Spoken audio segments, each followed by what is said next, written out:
दोस्तों अगर आप लोग भी अपना पुराना पासपोर्ट है वो री इशू कराना चाहते हो एंड आपको जो है दिक्कत आ रही है नेम को लेकर, पुराने पासपोर्ट को लेकर आपके मन में ये सवाल होंगे कि जो हमारा पुराना नेम था पासपोर्ट पर वो अलग है, डिफरेंट है अभी के आधार कार्ड से।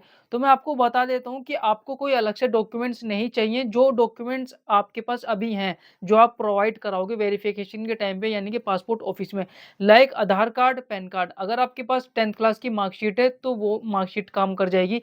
तो जो मार्कशीट की डिटेल्स हैं और जो आधार से डिटेल्स हैं, वही डिटेल्स जो है आपके नए पासपोर्ट पर प्रिंट होकर आएंगी। तो आपको कोई भी एडिशनल डॉक्यूमेंट्स वगैरह नहीं चाहिए। अगर आपको ये क्लियरिटी चाहिए कि भाई डॉक्यूमेंट्स कौन कौन से लगेंगे, एड्रेस चेंज हो गया मेरा, ये हो गया, तो उसमें कोई भी घबराने वाली बात नहीं है। आपके पास जो भी डॉक्यूमेंट्स अभी आपके पास करंटली मौजूद हैं, लाइक जैसे आपका आधार कार्ड एंड आपका मार्कशीट 10th क्लास की, अगर आपके पास मार्कशीट नहीं है तो आपका जो है पैन कार्ड से भी काम हो जाएगा। दोनों की डिटेल्स सेम होनी चाहिए, चाहे मार्कशीट और आधार कार्ड की हो, चाहे वो पैन कार्ड की और आधार कार्ड, दोनों की डिटेल्स आपस में मैच होनी चाहिए। आपको पता ही होगा कि अगर आप मार्कशीट लगा आधार के साथ तो आपको जो है नॉन ईसीआर कैटेगरी में आप ऐड हो सकते हो, एंड अगर आप पैन कार्ड लगाते हो आधार कार्ड के साथ तो आप ईसीआर कैटेगरी में ऐड होंगे। इसका मतलब ये होता है कि जब आप बाहर जाओगे इंडिया से ट्रैवल करने के लिए तो एयरपोर्ट पर आपका इमिग्रेशन यानी कि पासपोर्ट वगैरह चेकिंग होगा, तो ये सब चीजें जो आप उससे बच जाओगे। अगर आपके पास मार्कशीट नहीं है तो आप पैन कार्ड भी यूज कर सकते हो। ठीक है, इतना क्लियर हो गया। एंड इससे रिलेटेड कोई भी डाउट रहता है तो वो कमेंट बॉक्स में मेरे से पूछ लेना, मैं रिप्लाई कर दूंगा। एंड अभी आपको मैं लाइव दिखाऊंगा कि अभी जो है आपको पासपोर्ट रिन्यू करना है और उस पासपोर्ट पर जो है पुराना नेम है और अभी का जो आधार कार्ड है उस पर नेम जो है वो डिफरेंट है थोड़ा, तो वो सभी मैं आपको अभी लाइव दिखाऊंगा कि आपको कैसे अप्लाई करना है, कैसे रिन्यू करना है। ठीक है, एंड गाइज अगर आपने चैनल को सब्सक्राइब नहीं करा हो तो चैनल को सब्सक्राइब कर देना, जिससे कि लेटेस्ट वीडियोस आपसे मिस आउट ना हो जाए। चलते हैं लैपटॉप की स्क्रीन पर, वहां पर अप्लाई करते हैं कि आपका जो है पुराना पासपोर्ट है उसको रिन्यू कैसे करना है, चाहे उसके अंदर जो नेम हो वो थोड़ा सा डिफरेंट हो या फिर वो सेम हो। दोस्तों पासपोर्ट रिन्यू करने के लिए सबसे पहले आपको वेबसाइट ओपन कर लेनी है, पासपोर्ट सेवा। दोस्तों सबसे ऊपर जो वेबसाइट आएगी वो आपको ओपन कर लेनी है। दोस्तों ओपन करने के बाद में अगर आपने रजिस्ट्रेशन कर रखा है तो आपको लॉगिन करना है एग्जिस्टिंग यूजर लॉगिन आईडी पर। ठीक है, तो अगर आपने पहले कभी लॉगिन नहीं करा इस वेबसाइट पर तो मैं आपको बता देता हूँ कि अकाउंट कैसे क्रिएट करना है। आपको सिंपली जाना है न्यू यूजर रजिस्ट्रेशन पर, ओपन करना है। ओपन करने के बाद में आपको passport office by default select रहने देना। अब आपको यहाँ पर चूज कर लेना पासपोर्ट ऑफिस, जो भी आपका पासपोर्ट ऑफिस आप सेलेक्ट करना चाहो वहां पर आपको सेलेक्ट कर लेना।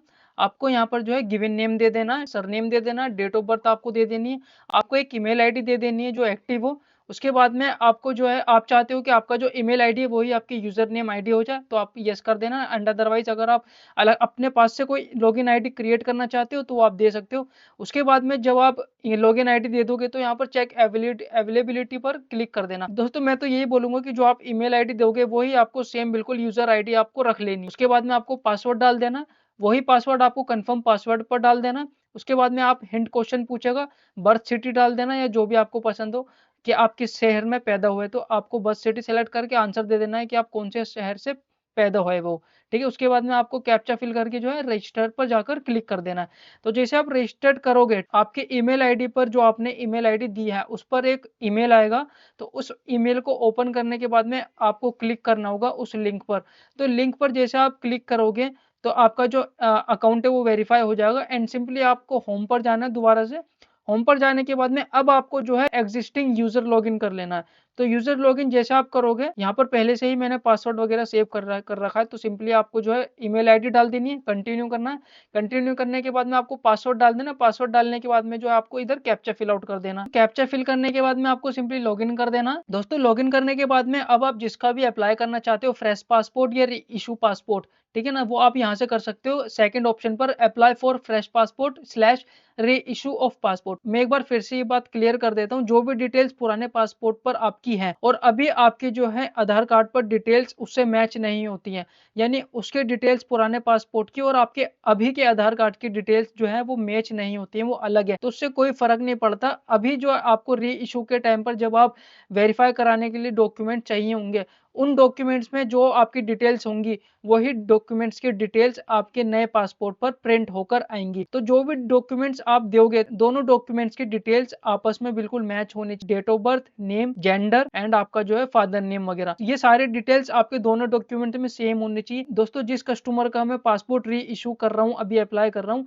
उसकी डेट ऑफ बर्थ भी अलग है, उसका नेम भी अलग है, फादर का नेम वो टोटली डिफरेंट है पुराने पासपोर्ट से, लेकिन उससे फर्क नहीं पड़ता कि आपकी पुरानी डिटेल्स क्या है आधार कार्ड को लेकर, अभी की जो डिटेल्स हैं वही वैलिड होंगी, वही मान्यता होंगी और वही डिटेल्स जो है आप नए पासपोर्ट पर प्रिंट होकर आएगी। दोस्तों सिंपली आपको जाना है apply for fresh passport slash reissue of passport. उसके बाद में आपको click here to file the application form कर देना एंड उसके बाद में आपको यहाँ पर कारण चूज करना है कि आप जो है अपना फ्रेश पासपोर्ट अप्लाई करना चाहते हो या फिर री इशू पासपोर्ट अप्लाई करना चाहते हो।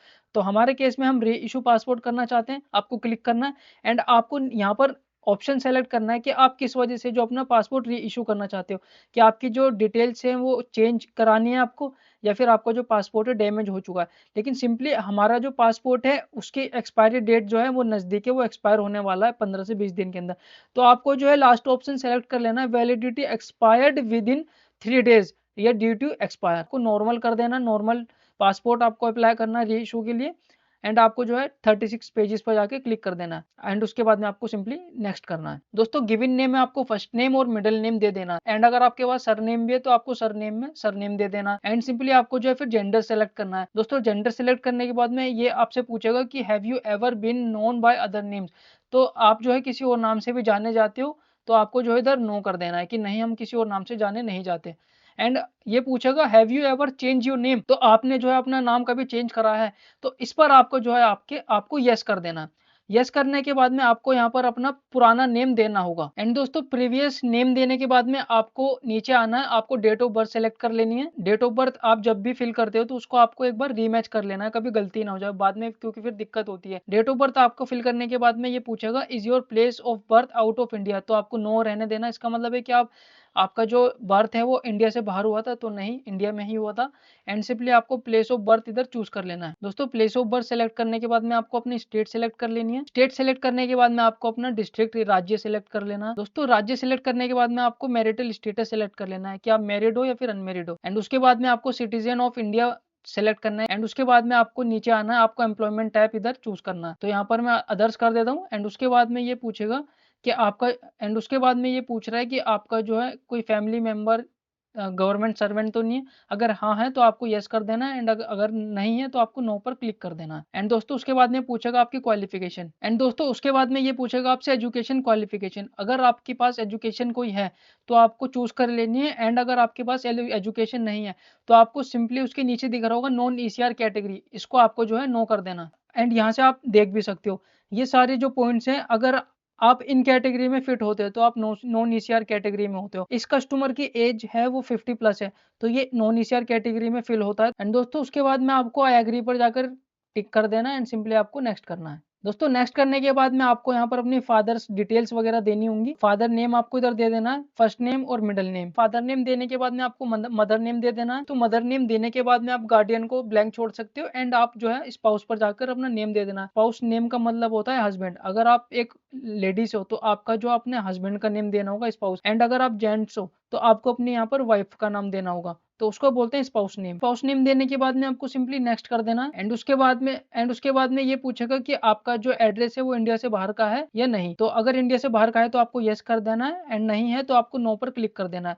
उसके बाद में आपको सिंपली अपना डिटेल्स एड्रेस डिटेल्स देनी होंगी, हाउस नंबर वगैरह। उसके बाद में आपको पुलिस स्टेशन सेलेक्ट कर लेना है। आपको आपके एरिया का जो भी पुलिस स्टेशन लगता हो वो आपको इधर सेलेक्ट कर लेना है। आपको अगर नहीं पता कि आपके एरिया का कौन सा पुलिस स्टेशन लगता है तो जो आपके नियर बाय थाना है आप वहां पर जाके पता कर सकते हो एंड उसके बाद में आपको पिन कोड दे देना एंड दोस्तों उसके बाद में आपको मोबाइल नंबर दे देना है। उसके बाद में आपको ईमेल आईडी दे देनी है। उसके बाद में ये पूछ रहा है कि आपका जो परमानेंट एड्रेस है वो सेम है आपके प्रेजेंट एड्रेस से, तो आपको यस कर देना है एंड सिंपली आपको जो है फिर बाद में नेक्स्ट कर देना है। आपको ओके करना है। ओके करने के बाद में आपको दोबारा से ओके करना है एंड आपको जो यहाँ पर इमरजेंसी कॉन्टैक्ट देना होगा कि इफ अगर आप अवेलेबल नहीं हो तो किसी वजह से तो इस बंदे को कॉन्टैक्ट करा जाएगा आपके पासपोर्ट रिलेटेड काम के लिए। ऑल्टरनेट मोबाइल नंबर देने के बाद में आपको नेक्स्ट कर देना है एंड उसके बाद में अब इधर आपको देनी है अपनी पुरानी डिटेल्स पासपोर्ट की। सबसे पहले आपको अपना पुराना पासपोर्ट नंबर दे देना है। पासपोर्ट नंबर आपको अपने पुराने पासपोर्ट पर दिख जाएगा। उसके बाद में आपको डेट ऑफ इशू दे देनी है कि जो आपका पुराना पासपोर्ट है वो आपको कौन से डेट को इशू हुआ था। उसके बाद में आपको डेट ऑफ एक्सपायरी देनी है कि जो आपका पुराना पासपोर्ट है वो कौन से डेट को एक्सपायर हो गया है या फिर होने वाला है। उसके बाद में आपको प्लेस ऑफ इशू दे देनी है कि आपका जो पुराना पासपोर्ट है वो कौन से शहर से इशू हुआ था आपके लिए। प्लेस ऑफ इशू भी आपके पुराने पासपोर्ट पर आपको दिख जाएगा एंड उसके बाद में आपको अपना फाइल नंबर देना होगा। फाइल नंबर भी जो आप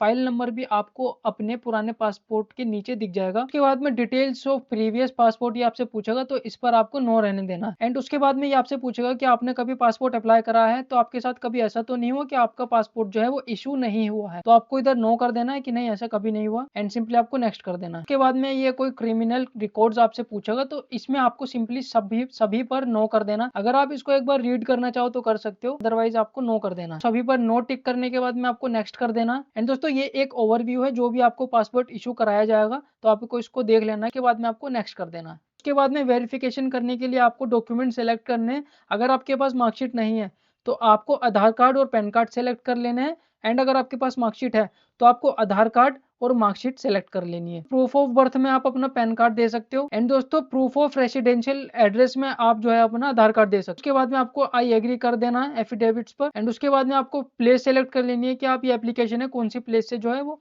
फिल कर रहे हो। तो मैं मेरठ से कर रहा हूँ। एंड उसके बाद में आई एग्री करना है।